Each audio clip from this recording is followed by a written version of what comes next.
میرے دیور کی شادی ہوئی تو وہ اپنی بیوی کو کمرے سے نکلنے ہی نہ دیتا۔ میں نے ابھی تک اپنی دیورانی کو نہیں دیکھا تھا۔ وہ اپنی پسند سے اسے بیاہ کر لایا تھا، لیکن حیرت کی بات تو یہ بھی کہ وہ خود ہر وقت کمرے کے دروازے پر جائے نماز بچھا کر بیٹھا روتا رہتا اور رات بھر کمرے میں نہ جاتا۔ ایک رات روتے روتے میرے دیور کو نیند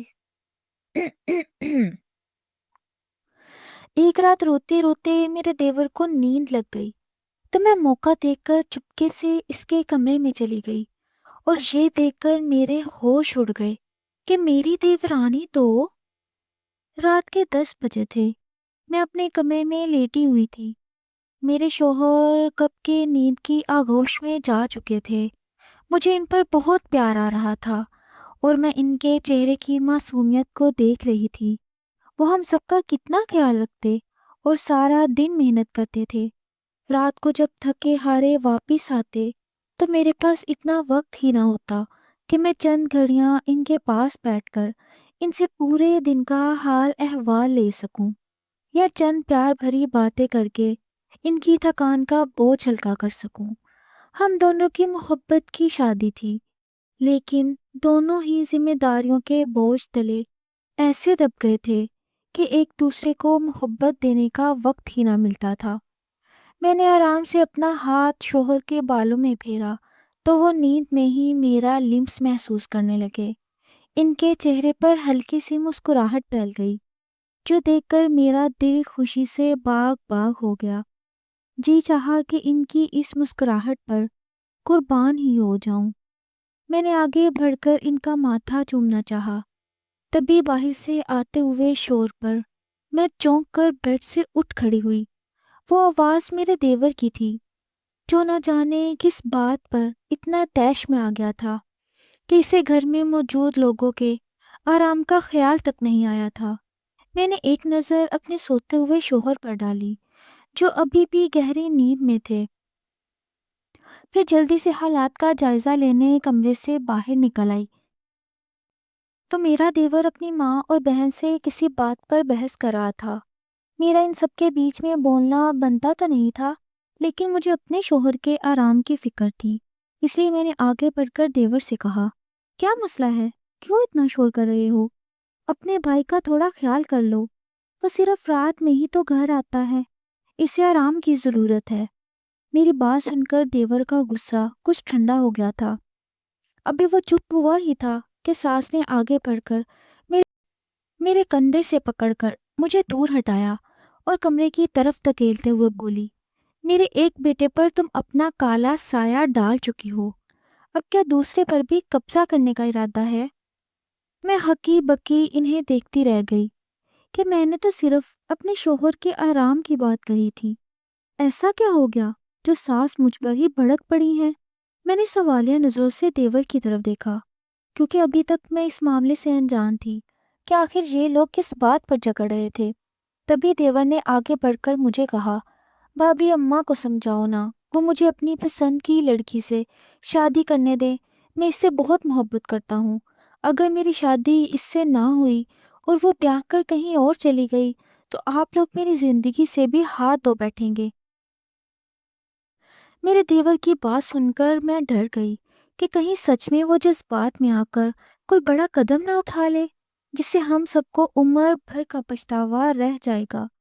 میں نے ساس سے کہا، امی جی آپ ایک بار لڑکی سے اور اس کے گھر والوں سے مل لیں، پھر فیصلہ کیجیے گا، ایسے بنا دیکھے بنا جانے کیوں منع کر رہی ہیں؟ ہمارا رضوان سمجھدار ہے، اس نے اگر کوئی لڑکی پسند کی ہے تو یقیناً اچھی ہی ہوگی۔ اتنے میں میری ساس کا پارا چڑھا اور اس نے آگے آ کر ایک زوردار تھپڑ میرے چہرے پر رسید کیا اور بولی، ایک تو کم ہے شوہر کی پسند سے آئی ہوئی جو میں دوسری بھی لے کر آؤں، تاکہ میرے بیٹے اور میرا گھر دونوں ہی میرے ہاتھ سے نکل جائیں۔ کان کھول کر سن لو، میرے اور میری اولاد کے بیچ میں آنے کا تمہیں کوئی حق نہیں۔ اس گھر میں اگر بہو بن کر آئے گی تو وہ میری اپنی سگی بانجی ہوگی، اس کے علاوہ کوئی نہیں۔ وہ اپنا آخری فیصلہ سناتے بیٹی کا ہاتھ پکڑ کر کمرے کی طرف چلی گئیں اور میرا دیور رضوان میرا منہ تکتا رہ گیا۔ میں جو تب سے اپنے چماٹ زدہ گال پر ہاتھ رکھے کھڑی تھی، وہاں ٹھہرنا مناسب نہ سمجھا اور اپنے کمرے میں چلی آئی۔ شکر ہے میرا شوہر اب بھی اس سارے شور و غل سے بے خبر سو رہا تھا۔ مجھے گال دکھتا ہوا محسوس ہوا تو آنکھوں سے آنسو بہنے لگے۔ میرا کیا قصور تھا جو ساس نے مجھ پر ہاتھ ہی اٹھا دیا؟ اس سے پہلے کیا میں کم برداشت کر رہی تھی؟ میرا نام ماریا ہے۔ جب میری ماں کی وفات ہوئی تب میں صرف 6 سال کی تھی۔ مجھ سے 2 سال بڑا میرا بھائی تھا اور ایک چھوٹی بہن تھی جس کو جنم دیتے وقت اماں ہم سب کو چھوڑ کر چلی گئیں۔ ابا جو پہلے سے فالج کے مریض تھے، ان کا اپنا گزارا دوائیوں پر ہی ہوتا تھا، اس لیے بس ایک چھوٹی سی کریانے کی دکان ہمارا کل سرمایہ تھی، جو چلتی تو ہم پیٹ بھر کر کھانا کھاتے۔ ابا کی بیماری کی وجہ سے نہ چلتی تو فاقے کرنے پڑتے۔ دیکھتے دیکھتے وقت گزرنے لگا۔ اماں کے جانے کا صدمہ دل سے کچھ اترا ہی تھا کہ ابا مزید بیمار رہنے لگے۔ بھائی تب 12 سال کو پہنچے تھے اور میں فقط 10 سال کی تھی۔ بھائی نے دکان سنبھال لی اور میں نے گھر۔ ہم دونوں نے اپنی ذمہ داریاں خوب نبھائیں۔ چھوٹی کے لیے بڑی بہن بھی میں تھی اور ماں بھی۔ بھائی کا بھی خیال ماں کی طرح ہی رکھا تھا۔ روٹیاں پکاتے وقت اگر ہاتھ جل جائے تو آنسو چھپا کر بھائی کو ہنس کر کھانا دیتی۔ ابا کی خدمت بھی کرتی، یہاں تک کہ انہوں نے چلنا پھرنا اور بولنا تک چھوڑ دیا تھا۔ ان کا سب کچھ ایک ہی چارپائی پر پڑے رہنا، پھر بھی میں نے اپنے باپ کو کبھی تکلیف نہ دی۔ یوں 2 سال تک ابا نے مجھے اپنی خدمت کا موقع دیا۔ 12 سال کی ہوئی تو چھوٹی کو پڑھانے کا خیال آیا، کیونکہ بھائی اور میں نہ پڑھ سکے تھے۔ دل میں ایک حسرت تھی کہ ہم میں سے کوئی پڑھا لکھا بھی ہو۔ تب بھائی نے دکان کو کافی ترقی کرا دی تھی، وہ اچھا کماتا تھا۔ چھوٹی پڑھنے لگی تو اس کی کتابیں دیکھ دیکھ میں نے بھی پڑھنا اور تھوڑا بہت لکھنا سیکھ لیا تھا۔ وہ میٹرک میں آ گئی تھی تب بھائی کی شادی کرنے کا سوچا تھا، کیونکہ اب ان کی شادی کی عمر بھی ہو گئی تھی اور آخر بہنوں نے بھی اپنے گھر جانا تھا۔ میں جو شروع سے ماں کے فرائض نبھا رہی تھی، اس بات میں کیسے پیچھے رہتی؟ بھائی سے ذکر کیا تو اس نے بتایا کہ اس نے ایک لڑکی دیکھ رکھی ہے جو بہت خوبصورت ہے۔ میں نے رشتہ ڈالنے کا کہا تو انہوں نے فوراً بات چلا لی اور ہم نے اپنی حیثیت کے مطابق بھائی کا نکاح کر دیا۔ بھابھی گھر آئی تو اس کا حسن دیکھ کر ہم بھی دنگ رہ گئے۔ وہ سچ میں ہی چاند کی طرح دکھتی تھی۔ لیکن شادی کے اگلے دن مجھے پتا چلا کہ بھابھی کے بدلے ان لوگوں نے میرا ہاتھ مانگا ہے، تو میں دنگ رہ گئی۔ بھائی نے یہ بات شادی سے پہلے نہیں بتائی کہ کہیں میں انکار نہ کر دوں اور انہیں اپنی محبوبہ کو کھونا پڑے۔ دکھ تو بہت پہنچا، لیکن بھائی کے علاوہ کوئی والی وارث نہیں تھا، اس لیے صبر کا گھونٹ پی لیا۔ یہ تک نہ سوچا کہ وہ کیسا ہوگا جس کو بھائی نے میرے لیے جیون ساتھی چنا ہے۔ دیکھتے دیکھتے بھابھی نے پورے گھر کا نظام سنبھال لیا۔ ہماری کوئی اہمیت، کوئی حیثیت نہ رہی۔ 2 وقت کا کھانا بھی ان سے مانگ کر کھانا پڑتا۔ بھائی نے خوبصورت بیوی دیکھی تو اس کے بھی رنگ ڈھنگ بدل گئے۔ ایک ہی گھر میں رہتے بات تک نہ کرتا، اگر کبھی بھولے سے کر بھی لیتا تو اس کی حسین و جمیل بیوی ناراض ہو کر بیٹھ جاتی۔ 6 ماہ کا وقت یوں ہی گزرا۔ جس بھابھی کو ہم نے چمکتا چاند سمجھا، وہ جلتا ہوا سورج بن چکی تھی۔ دنیا جہان کا ہر ظلم اس نے ڈھایا۔ پھر میری شادی کروانے کا بھوت اس کے سر پر سوار ہو گیا تو گھر میں تیاریاں شروع کر دی گئیں، جس کے لیے مجھے صرف اتنا ہی بتایا کہ جلد ہی نکاح ہونے والا ہے۔ اس کے علاوہ دلہے کا نام، کام اور عمر تک نہ بتائی گئی۔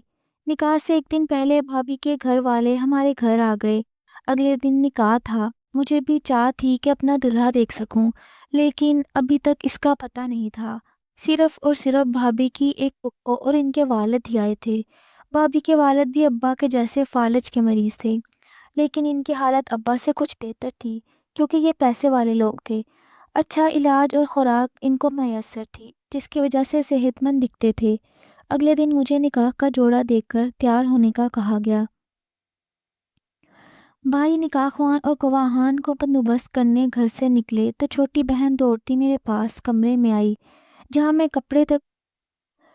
کپڑے بدل کر دلہن بنی بیٹھی تھی۔ اس نے جو بات بتائی وہ میرے لیے بہت دردناک تھی، جیسے کوئی پگھلا ہوا سیسا کسی نے میرے سر پر ڈال دیا ہو۔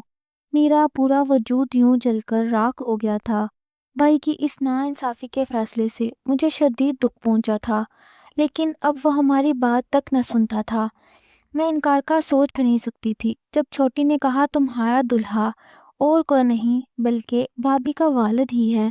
یہ سن کر میں تو سکتے میں چلی گئی، لیکن چھوٹی مجھے سمجھاتی رہی کہ باجی تم نے اتنے سالوں تک ابا کی خدمت کی ہے، تم اچھی طرح جانتی ہو والد زدہ انسان کو سنبھالنا کتنا مشکل ہے۔ ایک بار پھر خود کو اس آزمائش میں مت ڈالو۔ بھائی تو ہماری بات کبھی نہیں مانیں گے، لیکن تم میری بات مانو اور گھر سے بھاگ جاؤ۔ مجھ میں بھلا اتنی ہمت کہاں تھی؟ میں نے چھوٹی کو صاف جواب دے دیا کہ میں گھر چھوڑ کر نہیں بھاگ سکتی، لیکن وہ مسلسل میری منتیں کر رہی تھی کہ خود کو اس عذاب سے بچا لو۔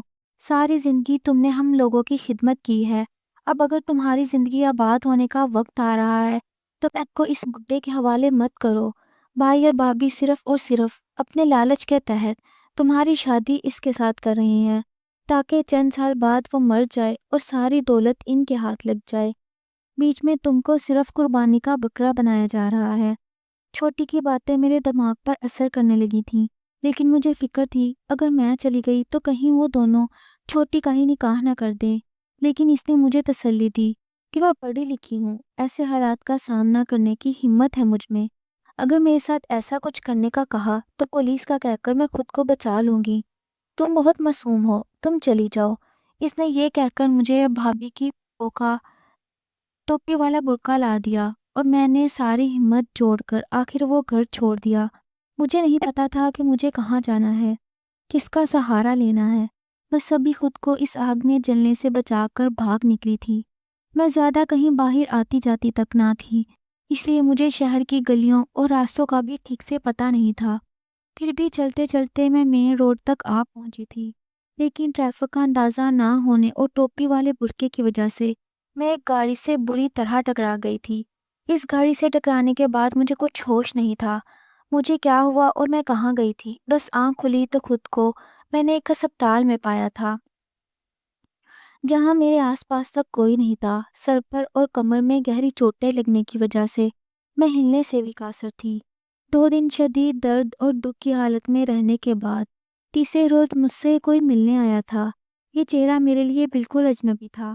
پھر ملنے کی کیا وجہ تھی میں نہیں جانتی تھی، لیکن اس پر پہلی نظر پڑتے ہی میرے دل کی دھڑکنیں عجیب بے ترتیب ہونے لگی تھی۔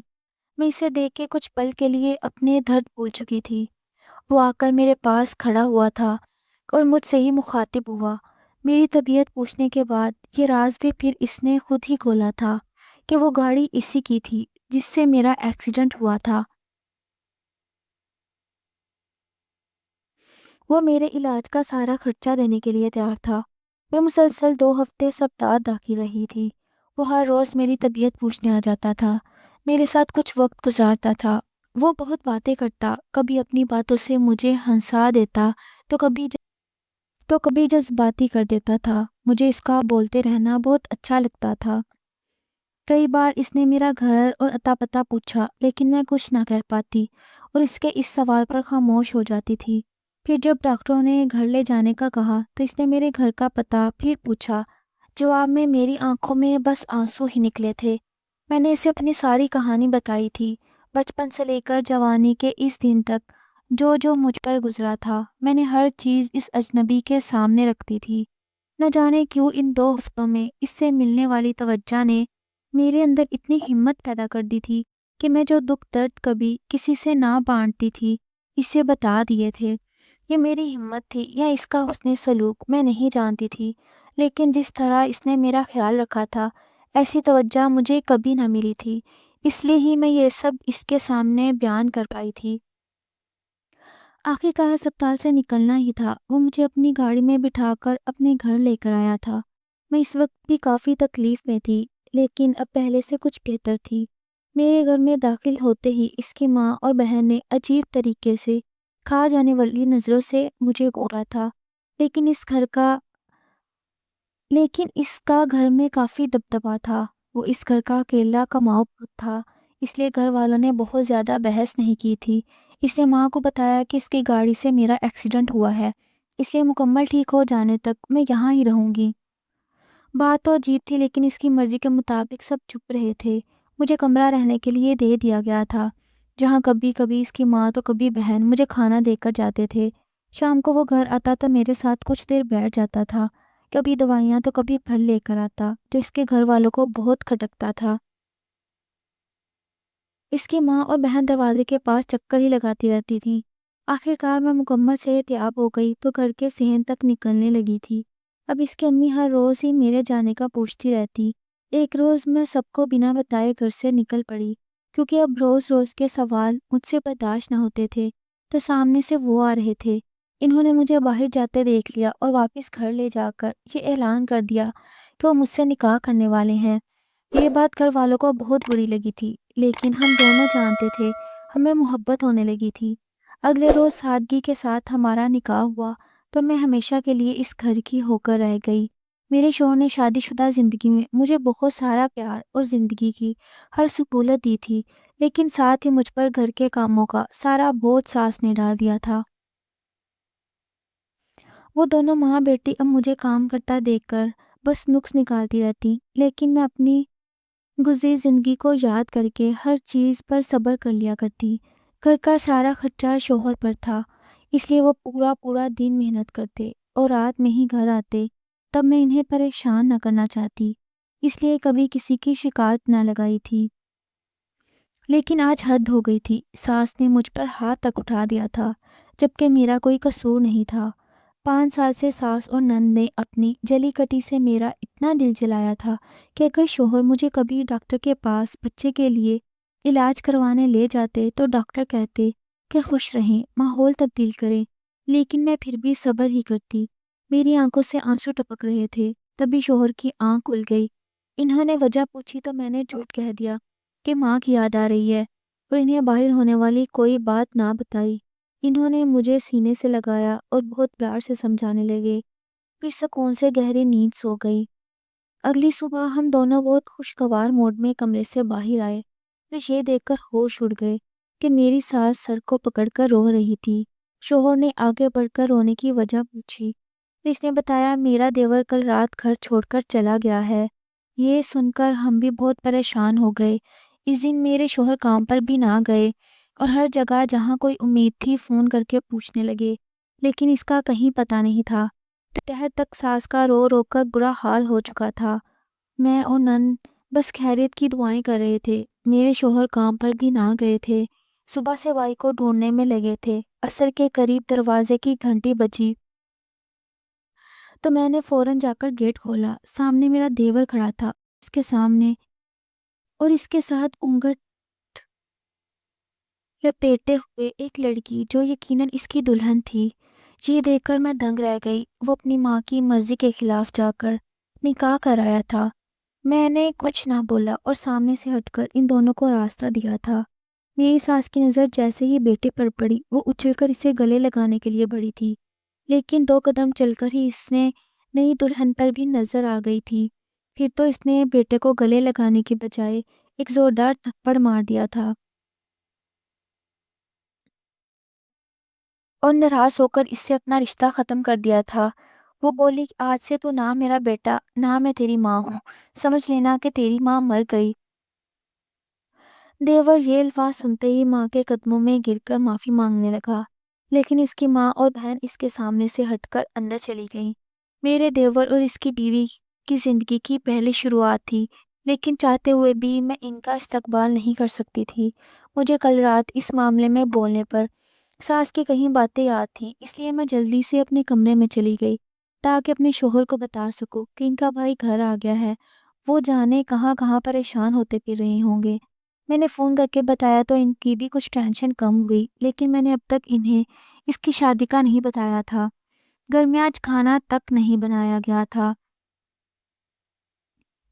سبھی لوگ بھوکے تھے۔ میں نے سوچا شوہر آنے والے ہوں گے، اس لیے جلدی سے کچن میں جا کر کھانا پکانے لگی۔